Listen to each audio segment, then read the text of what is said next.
Hello મિત્રો, good morning, જય દ્વારકાધીશ, સુપ્રભાત. સવાર પડી ગયું ને કાલે વ્લોગ નહોતો આવી શક્યો કારણ કે કાલે આખો દિવસ કામમાં આવી ગયો, ખબર નથી રહેતી. હમણાં હું નવા વ્લોગ બનાવું છું ને તો ક્લિપ લેવાનું જ ભૂલાઈ જાય છે કારણ કે આવી રૂટીનમાં ખબર ન હોય ને કે આવું જ કરવું પડે એમ. બાકી જો આજની સવાર મસ્ત સવાર પડી ગયું ને ઠંડી વધતી જાય છે ધીમે ધીમે. ને આ જો બાયુની જેમ નકરા તૈયાર થયા રાખે એમ છે ને, રોજ અડધી કલાક થાય તૈયાર થતા.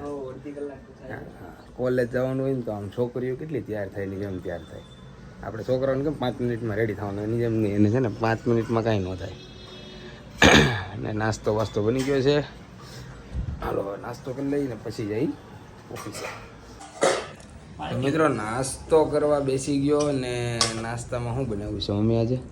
કબી બટેટાનું શાક, ફુલાવરનું શાક, ચા, રોટલી ને કાંઈક સૂકો નાસ્તો હોય છે. ને આપણે જગભાઈનો વ્લોગ જોઈએ છીએ ને હું ને ભાણકી બે નાસ્તો કરી લઈએ હવે. ને નાસ્તો કરીને હવે ભાગવાનું છે ઓફિસે. મિત્રો હું ને મેહુલભાઈ જાગીને નીકળી ગયા હતા કારણ કે મેહુલભાઈને થઈ ગયું હતું મોડું, તો એને આરવાલ લઈને આપણે જવાના હતા.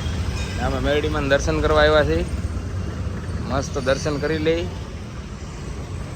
આ છે મહેલો, મહેલો. હવે જઈએ ઓફિસે. આજે એમટી આપણે લઈ લેવાની પાછી, એને આજે મજા જેવું નહોતું એટલે થોડોક મોડો જાય છે. ક્યારેક ક્યારેક મોડું જવું પડે, કાંઈ નહીં. હાલો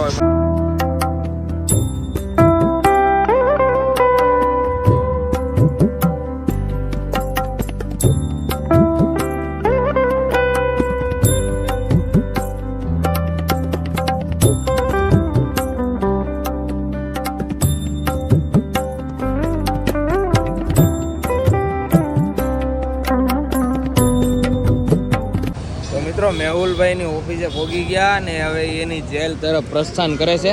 હવે જેલમાં તમે આખો દી રખડો. સાંજે કેટલા વાગે?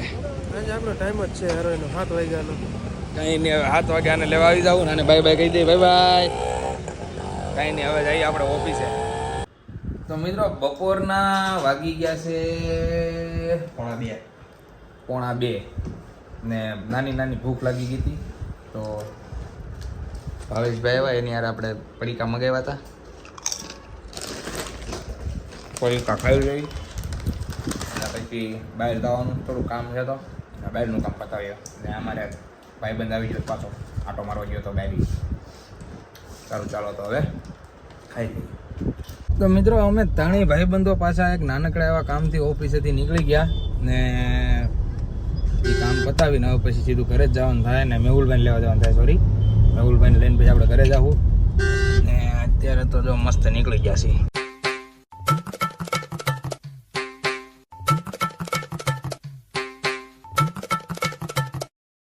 તો મિત્રો મેહુલભાઈને લઈને આપણે નીકળી ગયા હવે ઘર બાજુ ને ગાડીની ભૂખ લાગી છે, થોડી ગાડીને ખવડાવી લઈ ને પછી આપણે ખાઈ લઈએ.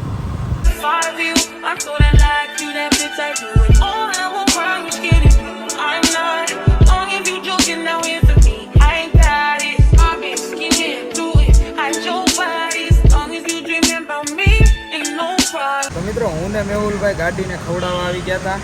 હા ભાઈ, એનું પેટ ભરે છે, જોઈ ક્યાં સુધી ભરે છે બસ એટલે જ ધરે.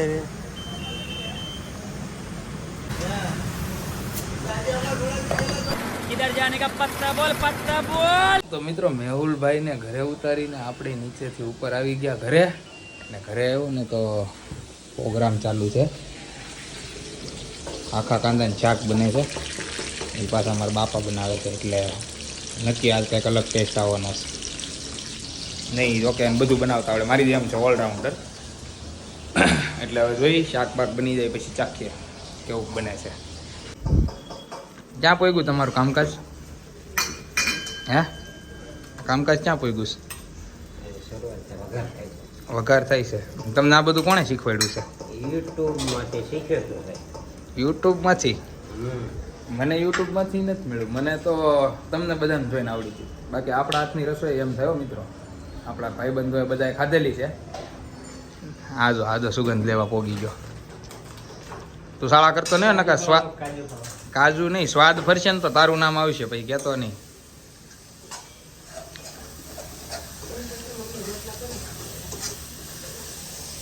તમને બધું કોણે શીખવાડ્યું હે મારી મમ્મીએ તમારી મમ્મીએ શીખવાડ્યું મારી મમ્મીએ મને શીખવાડ્યું. હે કાંઈ નહીં, હું મારી મમ્મી પાસે બહુ બધું શીખી લઈશ. એમ ને? હા, એટલે મારે ઘરવાળી ઉપાધિ નહીં, બધું હું રાંધીને ખવડાવી દઉં ને. તાર ઘરવાળી કાંઈ ઉપાધિ જ નહીં થાય. ઓકે, મારે કેવી બેઠી? એમ ને? જો આમ સપોર્ટ હોવો જોઈએ મમ્મીનો. હું કેવી બેઠી, ઘરવાળીની ઉપાધિ કરવાની જ નથી. કાંઈ નહીં, તો હવે જમવાનું બની જાય ને પછી જમી લે મિત્રો. શાક બાક બની ગયું કમ્પ્લેટ ને હવે બધા બેસી ગયા જમવા. ભાણામાં આવી ગયું છે રોટલો, છાશ, શાક અને કાસરી બનાવી છે. ટેસ્ટ હજી મારે કરવાનું બાકી છે, ભાઈએ કરી લીધો. કેવું બીનું ભાઈ શાક? એક નંબર. હારે જેઠાલાલ છે, મેરબાઈ પપ્પા. તમે શીખું મમ્મી? નહીં, બાકી છે ચાખવાનું. બાકી છે એને લો, હું શાક ચાખી લઉં, જમી લઈએ.